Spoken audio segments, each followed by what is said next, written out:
Heyo, Batman here. Happy Friday.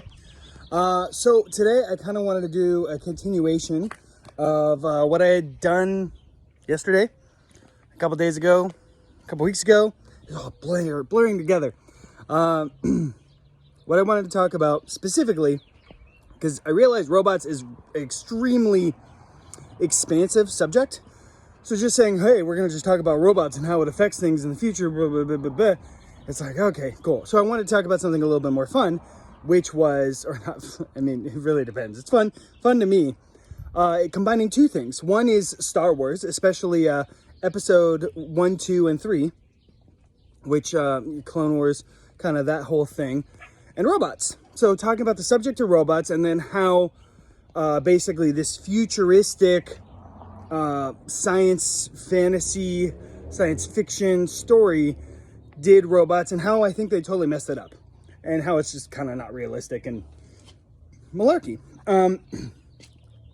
So if you haven't seen the movie, well, then you probably are my fiance. Then, hi babe, love you. But assuming most of you have seen the movie, there's a fundamental thing where you have like the droid army, okay? And they basically are really stupid, very simplified programming, kind of do these functions and then, okay, there's a series of commands. Like, I'm not really a programmer at all, but in my limited understanding of what they showed in the movie, it's like, yeah, it's kind of straightforward programming. Like, I think right now, today, we have things that have vastly better artificial intelligence. And because of that, and if you watch the movies, you understand, there was glaring out points and holes in the effectiveness of these robots, okay? So effectively, we're talking about robots in war, by the way, in case you didn't get it. So there's these glaring out points. And then they showed, okay, the good guys, which is the clone troopers, which is just basically highly trained, kind of almost like Spartan-esque. From a wee age, they just did nothing but military training. And they happen to be clones, which doesn't really matter, but just like a very Spartan-esque train to fight in combat. And those guys tended to be a lot better, a lot more proficient at eliminating their targets than the droids were. Now, in all fairness, they tried to make like the droids kind of funny and silly. And for the most part, I want to say Jedi's just lopping their heads off because it's a lot more palatable for that to happen to droids than it is to other things.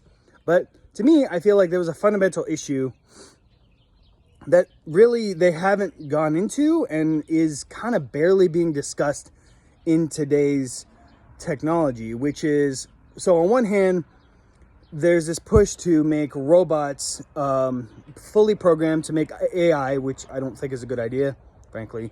But anyways, there's this one push to make AI, okay? And on the other end, there's like, okay, well, we'll just program it and then it'll do these certain functions, okay?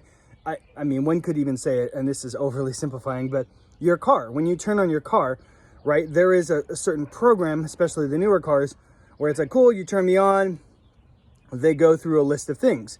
If something else happens, then you do A, B, or C. If this happens, you do C, D, or F, or whatever. You get the idea. And that's okay for what it is, but it's also very simplified and it's not really effective in other things.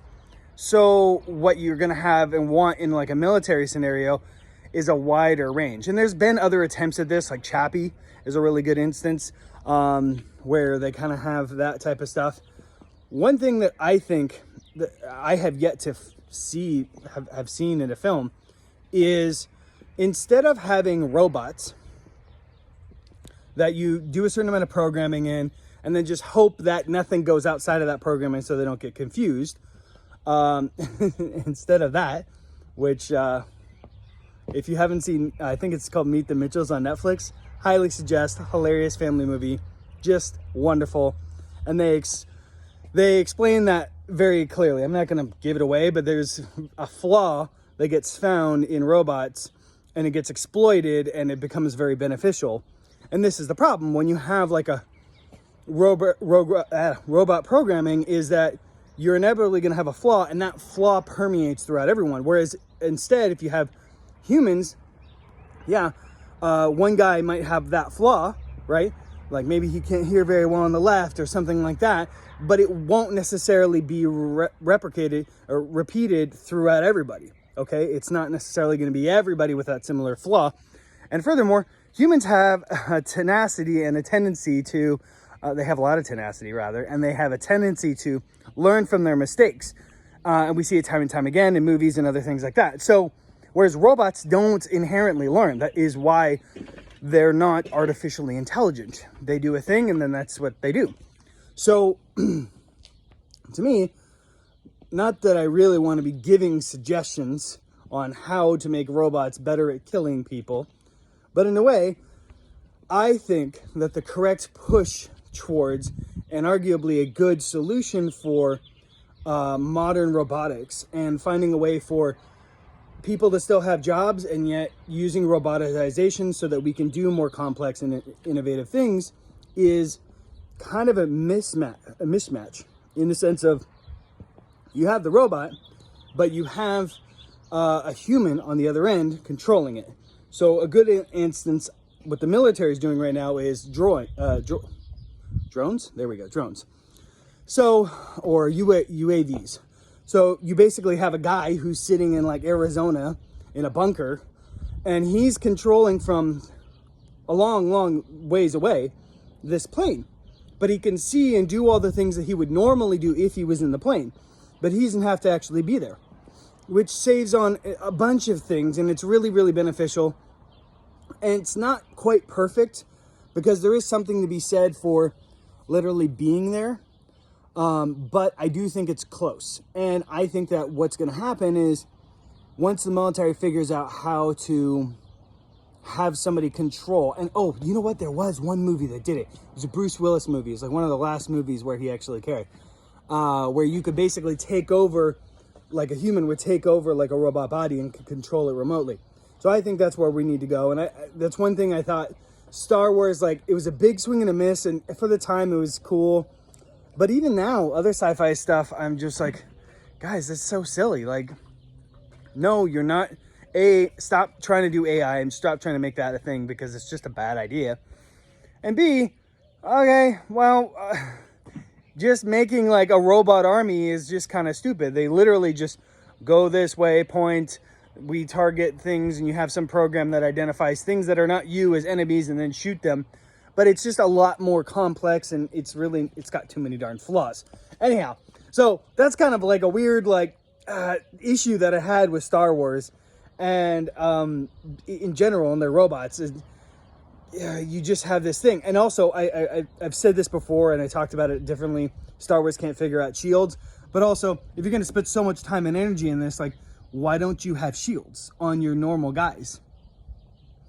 Another thing I would have liked, just while we're talking about robots, and one thing I will say to having the advantage of robots is they're very repairable. You can just recyclable. You can go take a machine and like scoop them up and blah, blah, blah, and then you have all the parts and the blah, blah, blah. You just repatch them back together. Whereas you can't really do that with humans, obviously.